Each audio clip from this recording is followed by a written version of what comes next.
Hey, house churches, glad to be with you today. Hey, we are continuing our summer sermon series on getting back to the basics and looking at our 4 prayers. And on Sunday, we looked at our prayer that we would be a place where people experience Jesus' powerful presence through one-touch healings.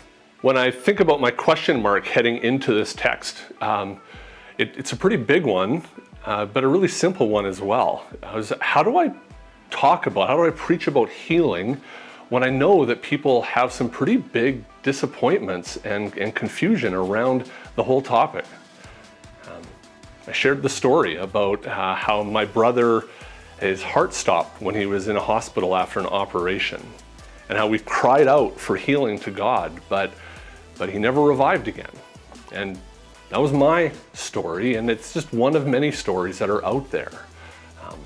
How do we talk about this in a way that honors that reality and still points to the hope of healing? I think as you meet as a house church, it might be good to spend some time talking about, do you find it easy or difficult to believe that God is a God who heals? And why is that? Take some time talking about that with your house church today. In the text that we looked at, we saw John the Baptist in prison sending messengers to Jesus to find out if he was who he said he was, because things weren't working out the way that John expected. And we saw how Jesus actually points John to all the healings that were happening as evidence of who he was. That healing is at the heart of Jesus' ministry. But we also saw that not everyone experiences healing in the same way or on the same timelines. And so John is still sitting in prison in the midst of all these amazing things that were happening. And that led to a really important insight for me as I was studying this. This is one of my light bulbs for this week. That if I'm not careful, and if I'm in that place of John of waiting or wondering or not understanding, when I'm in that place, then someone else's healing can actually lead to my wounding. And so Jesus has this warning for John. He says, "Blessed is the one who does not stumble on account of me." And we get this picture that it's possible for us to get tripped up or to stumble over the surprising ways of Jesus when he doesn't do what we wish that he would. So I wonder, have you ever found yourself getting tripped up over the surprising ways of Jesus when he doesn't do the things that you expected him to?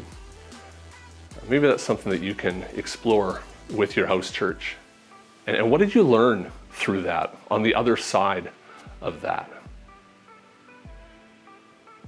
When I think about my arrow in this text, it comes from a change of perspective that Melanie modeled for me just after her mom had died. I shared about how Melanie was in this pretty dark and hard place. She was at house church that week, and a woman sitting beside her had this deep encounter with Jesus, and how that was a possibility for Melanie to get bitter about that. But instead, it actually became this sign for her of Jesus' presence, not his absence. It was a sign that Jesus was still active, not silent. And that's a really important change of perspective. And so I see within this a choice that we have to celebrate every healing as a sign of Jesus' powerful presence. It's both an encouragement about what is still to come for us one day in its fullness, but it's also something that causes me to continue to ask him for healing with expectancy, because he is alive, he is active all around me, and I need to keep asking him for the good things that he has for me. So house church, I think there's lots of good things for you to be digging into together.